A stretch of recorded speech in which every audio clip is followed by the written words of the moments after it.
आज हम पढ़ेंगे इंग्लिश का 8th स्टैंडर्ड का नया पोयम सेकेंड यूनिट टेस्ट का है, जिस पोयम का नाम है लीजियर। लीजियर यानी कि फुर्सत, हिंदी में उसे फुर्सत बोलते हैं और इंग्लिश में फ्री टाइम। तो ये पूरी किसने लिखा है? ये पोएट का नाम है विलियम हेनरी डाविस, जिन्होंने ये पोयम लिखा है अपने फ्री टाइम में।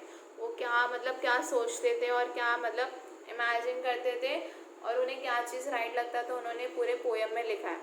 तो ये पोयम में ऐसा है कि हम जो ह्यूमन बीइंग्स है वो इतने बिजी है अपने लाइफ में कि वो उनके आसपास जो एरिया है, जो सराउंडिंग है, उसमें क्या होता है उन्हें कुछ भी नहीं पता। वो सिर्फ अपने वरीज, अपने प्रॉब्लम से भरे हुए, अपने हैप्पीनेस से भरे हुए और सिर्फ अपना सोचते हैं। नेचर का एडवांटेज हमें क्या मिल रहा है, हमें किस चीज़ से डिसएडवांटेज, हमें क्या प्रॉब्लम, हमें उसे क्या सल्यूशन निकालना चाहिए, हमें किसकी हेल्प करनी चाहिए, वो सब कुछ भी नहीं सोचते थे। सिर्फ अपने बारे में सोचते थे, अपनी प्रॉब्लम्स को लेकर चलते थे, अपनी प्रॉब्लम्स कैसे सॉल्व करनी है, बस यही सोचते थे। कभी भी ऐसा है कि हमें हमेशा अपनी भी सोचनी चाहिए और सामने वाले की भी सोचनी चाहिए। तो हमें अपना थोड़ा फ्री टाइम निकालना पड़ता है हमारे फैमिली के लिए, हमारे नेचर के लिए, बिकॉज हमें अपनी लाइफ अच्छे से जीनी है। हमारा टाइम सबको देना है। हमें सिर्फ अपनी प्रॉब्लम्स ही नहीं है, लाइफ में सबकी प्रॉब्लम्स है, सबका प्रॉब्लम्स का ध्यान रखना पड़ेगा और सबके प्रॉब्लम का सल्यूशन हमें मिलकर निकालना पड़ेगा। तो ये पूरे पोएम में पोएट ने यही बोला है कि हम अपनी लाइफ तो है हमारी, बट हम लोग कितने चीज़ हम लोग जो हमें देखना चाहिए हमारे फ्री टाइम में वो हम नहीं देखते। हम हमेशा अपनी लाइफ में बिजी रहते। तो वही बोल रहे कि थोड़ा फ्री टाइम निकालो अपनी लाइफ से और जो तुम्हें नेचर से, जो तुम्हें जहाँ से भी देखने मिल रहा है वो अच्छे से देखो और हर एक चीज़ को एक अच्छी मोमेंट, अच्छे गौर से देखो,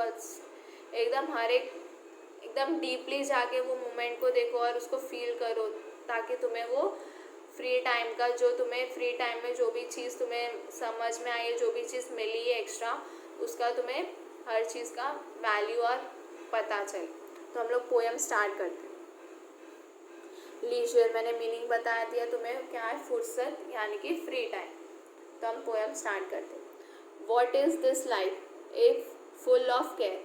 तो फर्स्ट लाइन में क्या बोला है कि ये कैसी लाइफ है जिस लाइफ में पूरी प्रॉब्लम से ही भरी है, पूरी वरी से ही भरी है। कोई थोड़ी देर के लिए भी हमें राहत नहीं है, चैन नहीं है। हम लोग थोड़ी देर भी शांत नहीं बैठ सकते। जैसे ही शांत बैठे तो हम लोग कुछ ना कुछ सोचते ही रहते हैं, हमारे माइंड में कुछ ना कुछ चलते ही रहता है। तो ये कैसी लाइफ है हमारी? We have no time to stand and stand. हमारे पास इतना भी टाइम नहीं कि हम एक जगह पे खड़े रहे और किसी जगह को अच्छे से देखें, अच्छे से उसको स्टेयर करें, यानी कि देखते रहे। ऐसा देखते ना कि हम लोग अगर सपोज कोई गार्डन में गए तो हम लोग उसको थोड़ी देर देखते फिर चले जाते। ऐसा नहीं, उसको एकदम गौर से देखते, एकदम स्टेयर करके देखते, उसकी हर एक चीज़ को हम लोग फील करते। ऐसा नहीं करते बस देखा फिर हम लोग चले गए, बिकॉज हमारे पास टाइम रहता ही नहीं है कुछ चीज़ अच्छे से देखने के लिए या फिर उस चीज़ को फील करने के लिए। तो फर्स्ट लाइन में वही बोला कि ये कैसी लाइफ है जो पूरी की पूरी प्रॉब्लम से या वरी से भरी हुई है। हमारे पास 2 वक्त का टाइम भी नहीं है कि जब हम एक जगह पर खड़े हो और किसी भी चीज़ को, किसी भी जगह को हम लोग अच्छे से देखें। No time to stand beneath the bounds. हमारे पास इतनी भी हमारे पास इतना भी टाइम नहीं है कि हम झाड़ के नीचे खड़े रहे। बीनीथ यानी कि अंडर और बाउस यानी कि ब्रांचेस ऑफ द ट्री। झाड़ की डाली के नीचे खड़े रहे और हम लोग फील करें, हम लोग जो छाया आती है, जो झाड़ हमें धूप से बचाता, हम उसको फील करें। जो ठंडी हवा हमें झाड़ के नीचे मिलती है, हमें उसको भी फील करें। ऐसा हमारे पास टाइम ही नहीं है वहाँ पे खड़े होकर फील करने का। And stare as long as sheep और काउस। और हम देखते रहे हमारे आसपास में कौन से एनिमल्स है, कौन सा एनिमल्स नहीं है, कैसे चल रहे, क्या कर रहे, वो सब हमें क्या करना चाहिए। हमारे पास इतना भी टाइम नहीं कि हम उसको देख सके प्रॉपर। तो सेकेंड स्टैंजा में क्या बोला है कि वही हमारे पास इतना टाइम नहीं कि हम झाड़ के नीचे खड़े रहे, वो फील करें वो ठंडी हवा को, वो झाड़ हमें जो धूप से बचा रहा है, हम उसको थैंकफुल बोले। हमारे पास इतना भी टाइम नहीं है। हम हमारे आसपास जो एनिमल्स है, काउज है, शिप्स है, हम उसको भी अच्छे से देख नहीं पाते।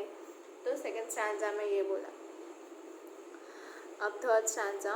No time to see when woods we pass, हमारे पास इतना भी टाइम नहीं है कि जब हम किसी जगह से किसी रास्ते से चलते तो वहाँ पे कौन सा वुड आता है, कौन सी जगह आती है जिस चीज़ से हमें पता चले कि ये जगह का नाम ये है।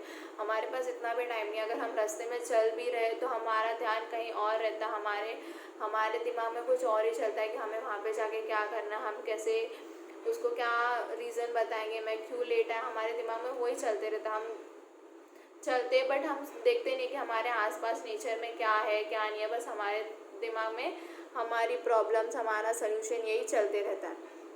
तो वही बोले कि हम जिस रास्ते से जा रहे हैं वहाँ पे कौन सा वुड की फैक्ट्री या कुछ भी है वो क्या है, हमें कुछ भी नहीं पता रहता है। Where squirrels hide their nuts in grass, और हमें ये भी नहीं पता रहता है कि मतलब झाड़ का या वुड का रहता है, वहाँ पे स्क्विरल्स यानी कि जो गिलहरी रहती है वो अपना खाना पीना वो ग्रास में क्या करती है, छुपा के रखती है, हमें वो भी नहीं पता। हमने वो भी कभी स्क्विरल्स को छुपाते हुए नहीं देखा, हम इतने अपने लाइफ में बिजी है।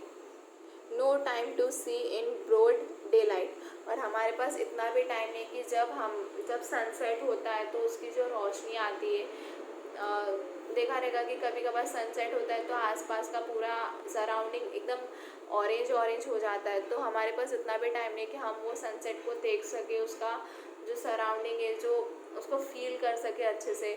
तो हमारे पास उतना भी टाइम नहीं कि हम वो टाइम को एंजॉय कर सके। Streams full of stars like skies at night, हमारे पास इतना भी टाइम नहीं है कि जो जब रात को स्टार्स आते आकाश में यानी बादल स्काई पे, तो हम उसको इतना मतलब देखते भी नहीं, हम अपने काम में इतने बिजी रहते हैं कि हम घूर के देखते भी नहीं कि स्टार्स है कैसे इतने चमक रहे, कितने अच्छे दिख रहे। ऐसा हम लोग ने कभी भी ऐसा कुछ सोचा नहीं है, बिकॉज हम अपनी लाइफ से कभी भी फ्री टाइम नहीं निकालकर बिजी रहते। No time to turn at beauty's glance, हमारे पास इतना भी टाइम नहीं है कि हम ब्यूटी ग्लांस यानी कि जो ब्यूटीफुल लड़की है जो अपनी झलक ये अपना आर्ट अपनी आर्टिस्ट बता रही है, तो हम थोड़ी देर भी उसके पास खड़े रहकर उसकी झलक उसका चीज़ देखें। And watch her feet how they can dance, जैसे कि कोई आर्टिस्ट बहुत अच्छा नाच रही है और ब्यूटीफुल भी है, तो हम लोग के पास इतना भी टाइम नहीं है, बस हम लोग देखा भाग गए। ऐसा नहीं कि हम लोग उसको अच्छे से देखें थोड़ी देर वो कैसा डांस कर रही है, कैसे अपने पैर कैसे फीट मतलब कैसे अपना पैर ऊपर नीचे कर रही है, कैसे डांस कर रही है। हम लोग के पास इतना भी टाइम नहीं कि हम लोग उसको इतने गौर से इतने नज़दीक से उसको देख सके, सिर्फ देखा चलो और मतलब वहाँ पे उसको देखे खड़े रहे, उससे डांस करने के बाद उसको वो आए जब हमारे पास, तो हम लोग उसको मोटिवेट करें कि आप बहुत अच्छा डांस करते हैं। तो हमारे पास उतना भी टाइम नहीं है। No time to wait till her mouth can enrich that smile her eyes began, हमारे पास इतना भी टाइम नहीं है कि हम उसकी खुशी देख सकें। जैसे कि उसने बहुत अच्छा काम किया तो हमें बोलते हाँ कांग्रेस, फिर हम क्या कर जाते भाग जाते। उसको हमारे कांग्रेस के बाद कितनी खुशी मिलती है, वो जो खुशी उसके आंखों तक आती है, हम लोग उतना भी क्या नहीं करते, ठहरते नहीं है, बस बोला भाग गए। थोड़ी देर वेट करना चाहिए, उसको कॉन्ग्रेचुलेशन करना चाहिए, उसकी स्माइल उसकी हैप्पीनेस को हमें भी उसके साथ एंजॉय करना चाहिए। वो सब हम लोग नहीं करते बिकॉज हमारे पास भी टाइम नहीं है। A poor life this if full of care, ये हमारी पुअर लाइफ है। पुअर यानी कि ऐसी पुअर लाइफ है जिसमें सिर्फ हम अपने बारे में सोचते, हम अपने में ही रहते, कभी भी बाहर की चीज़ बाहर का सराउंडिंग नेचर एंजॉय नहीं करते, किसी को भी हैप्पी करने की कोशिश नहीं करते, सिर्फ हमेशा खुद को हैप्पी करने की कोशिश करते। तो ऐसी पुअर लाइफ है हमारी जो हमेशा प्रॉब्लम से ही भरी हुई है। We have no time to stand and stare, हमारे पास इतना भी टाइम नहीं है कि हम किसी जगह को किसी चीज़ को स्टेयर यानी कि घूर यानी कि देखते रहे।